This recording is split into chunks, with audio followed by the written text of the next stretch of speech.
ის კატეგორია ადამიანებისა, ვისთვისაც ეს მიუღებელია, აღიარებენ თავს ქრისტიანად, როგორც ამ ქრისტიანული კულტურის სიახში გაზრდილნი, მაგრამ ცნობიერად არ ეკუთვნიან ქრისტეს.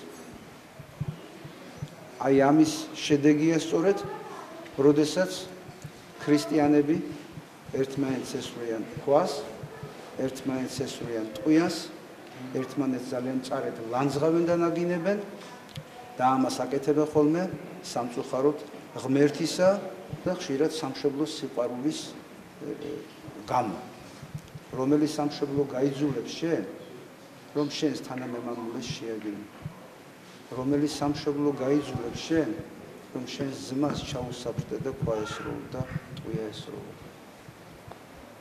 მე ვფიქრობ, ეს განსაკუთრებით აქტუალურია დღევანდელ დღეს, დღევანდელ საქართველოში. და მშვიდობიანად ჩატარდეს ეს არჩევნები და ნებისმიერი ძალისხმევის ფასად შევძლოთ, რომ ძალა, რომელიც არჩევნებში გაიმარჯვებს, მშვიდობიანად მოხდეს ამ ძალის გადაცემა, ან ამ ძალის შენარჩუნება და ეს უნდა, რა თქმა უნდა, მე აქ ხელისუფლებასაც ვლოცავ და ვლოცავ იმ ადამიანებს, ვინც დღეს არიან იმ რიგებში, რომლებიც იბრძვიან ხელისუფლებაში მოსასვლელად.